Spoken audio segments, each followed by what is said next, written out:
Boa noite, meus irmãos. Que Jesus nos abençoe a todos, que possamos fazer um trabalho que venha em socorro de todos nós que somos necessitados. Obrigada, meu irmão, obrigada, minha irmã, por estarem comigo agora, compartilhando desse estudo que Emmanuel nos trouxe pelas mãos abençoadas de Francisco Cândido Xavier, da coleção Fonte Viva. Hoje nós vamos estudar o livro Vinha de Luz. Como sofres? Mas, se padece como cristão, não se envergonhe, antes glorifica a Deus nesta parte. 1 Pedro 4,16. Não basta sofrer simplesmente para ascender à glória espiritual. Indispensável saber sofrer, extraindo as bênçãos de luz que a dor oferece ao coração sequioso e de paz. Não basta sofrer. Porque se sofremos e não aprendemos, estamos na mesma posição do aluno que faz uma prova depois de ter assistido a muitas aulas, de ter estudado muito, de ter se esforçado até, porém, ele não conseguiu aprender para poder ser vitorioso na prova, passar na prova. E, portanto, ele é reprovado. É preciso aprender e aplicar aquilo que aprende. É preciso que o sofrimento que vem como lição seja de tal maneira eficiente no aprendizado, na necessidade que temos de crescer para que Jesus nos leve até o Pai. E nesse momento, então, em que o sofrimento bafeja a nossa vida, nós saibamos que ele não vem por acaso, que quando o sofrimento nos chega é por uma necessidade de crescimento espiritual, porque nós precisamos aprender de uma maneira ou de outra, porque muitas vezes, por certo, o Pai já nos apresentou maneiras muito mais suaves de aprendizado e nós teimamos em continuar sem aprender. Então, é preciso que venha um ensinamento, então, mais rigoroso, para que, diante desse ensinamento, nós possamos, então, efetivamente aprender. Sofrer apenas não resolve. É preciso aprender com o sofrimento. Embora não precisemos sofrer para aprendermos. É preciso distinguir uma coisa da outra. O sofrimento não é necessariamente obrigatório para o aprendizado, apenas para aquele que não quer aprender quando lhe é ensinado de maneira mais suave, mais benévola, mais agradável. Ele é teimoso no momento do aprendizado. Então é preciso que venha uma lição mais pesada para que ele então compreenda e então venha a efetivamente aprender. Prosseguindo. Diz-nos Emmanuel: muita gente padece, mas quantas criaturas se complicam angustiadamente por não saberem aproveitar as provas retificadoras e santificantes. Quantos de nós vivemos num mundo de provas e expiações? Todos nós sofremos um pouco mais, os outros um pouco menos, no entanto, todos nós passamos por dificuldades.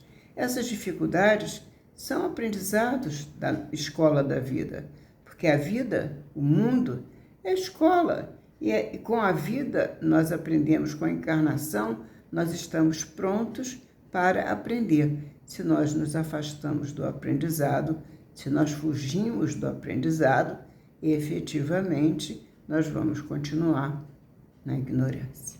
Então é preciso que o nosso Pai nos dê uma lição mais forte para que nós possamos então aprender.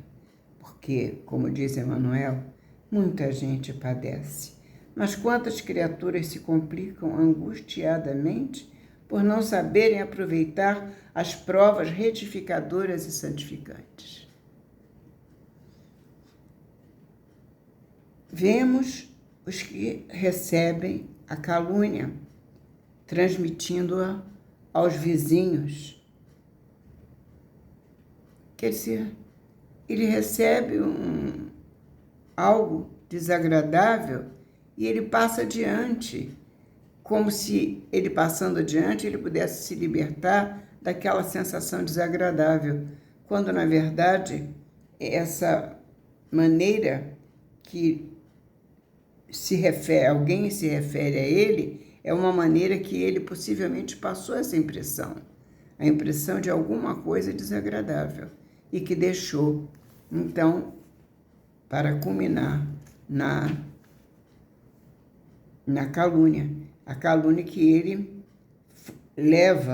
transmite aos vizinhos, os que são atormentados por acusações, arrastando companheiros às perturbações que os assaltam.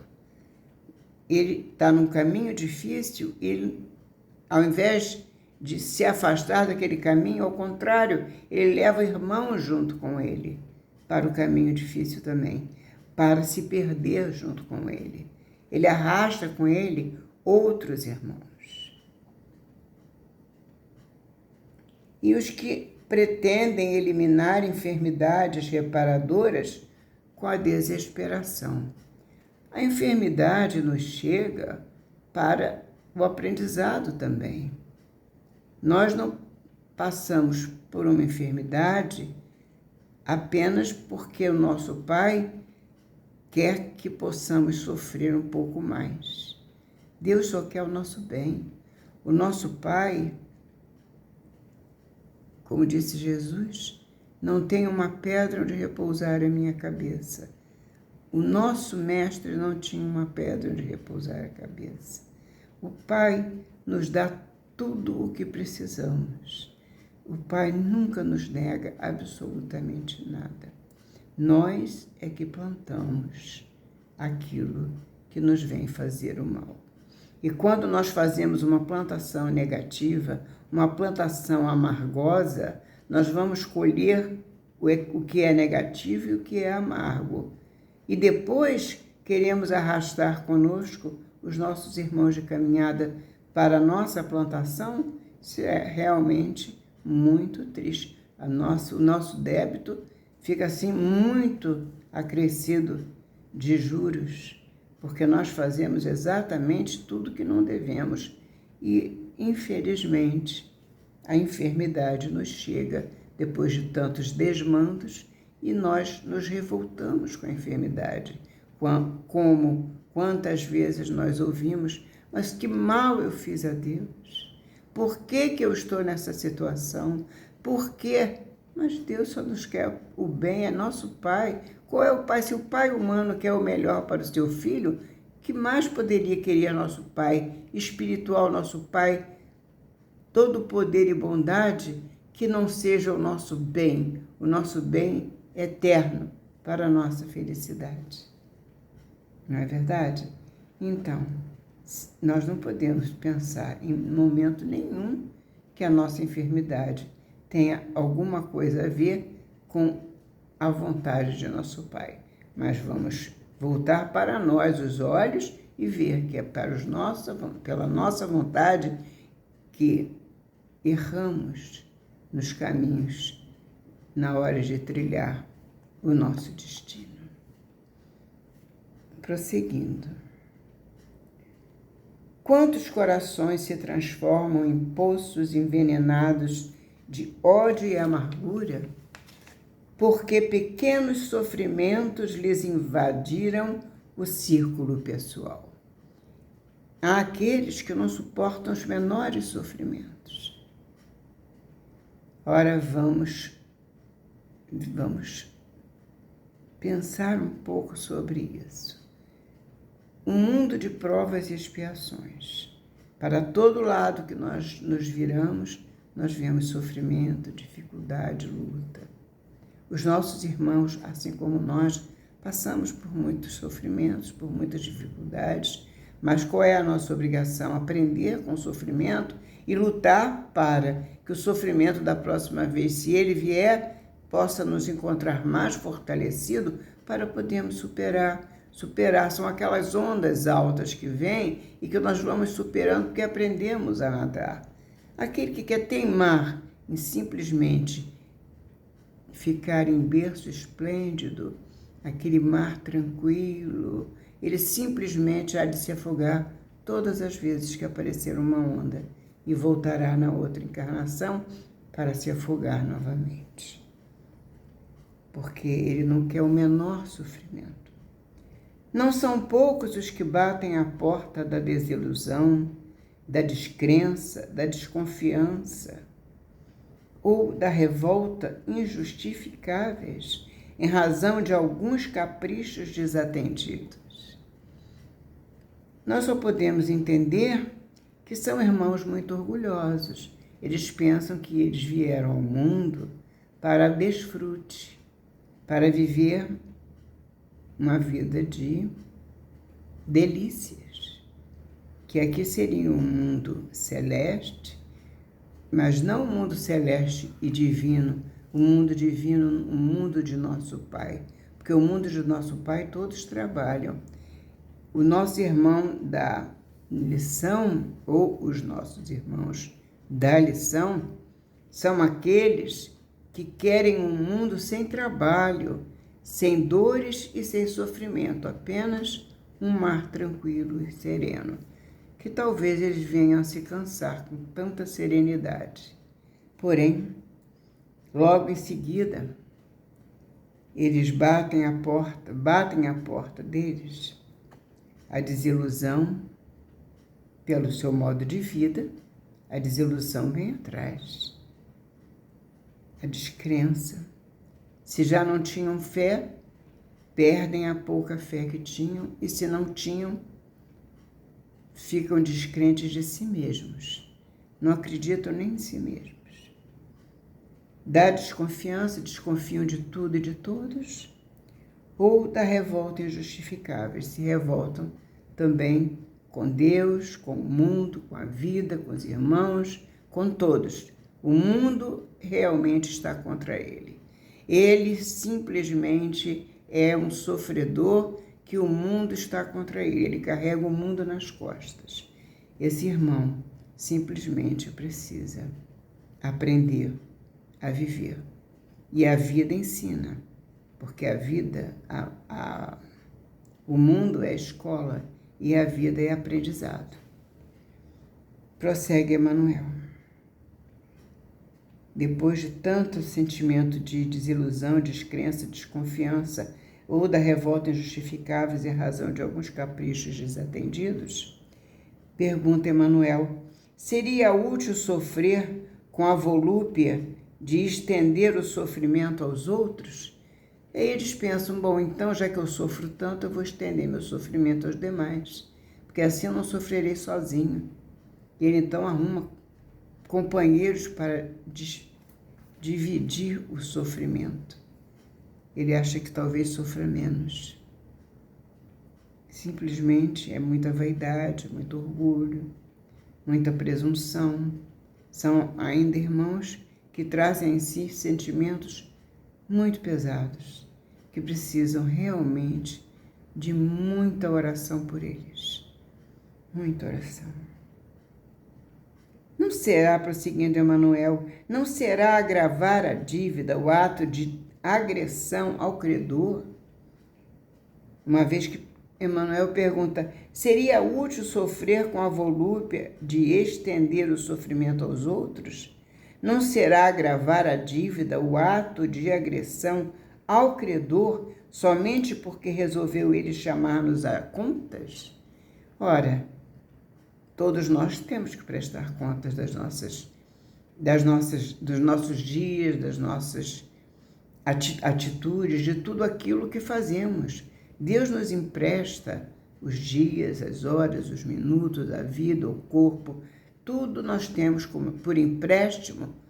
Para a nossa vida é um empréstimo, para que nós possamos fazer bom uso.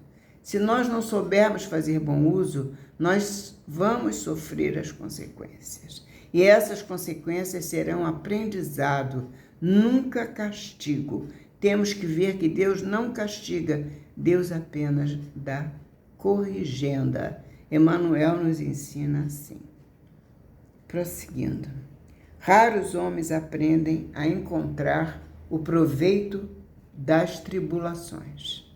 Raros homens tiram proveito das tribulações. A maioria menospreza a oportunidade de edificação, de construir para crescer. E, sobretudo, agrava os próprios débitos, confundindo o próximo e precipitando companheiros em zonas perturbadas do caminho evolutivo. Ele se arrasta e leva com ele irmãos menos avisados, perdidos no mundo. Todas as criaturas sofrem no cadinho das experiências necessárias. Todas, porque vivemos no mundo de provas e expiações. Todas as criaturas sofrem no cadinho das experiências necessárias, mas bem poucos espíritos sabem padecer como cristãos, glorificando a Deus. Assim nos diz Emmanuel. E essa lição nos faz lembrar um antigo poeta, Francisco Otaviano, que dizia: quem passou pela vida em brancas nuvens e em plácido repouso adormeceu, quem não sentiu o frio da desgraça, quem passou pela vida e não sofreu, foi espectro de homem, não foi homem. Só passou pela vida e não viveu. Um poeta nos deixou essa lembrança da vida, porque ele compreendeu que o sofrimento era necessário ao crescimento, à existência. Só se vive quando se realmente reconhece que o sofrimento faz parte da vida. O sofrimento não é castigo, o sofrimento é aprendizado. Quando nós conseguimos entender esta lição, nós podemos dizer: graças a Deus. Obrigada, meus irmãos. Jesus nos abençoe, agora e sempre.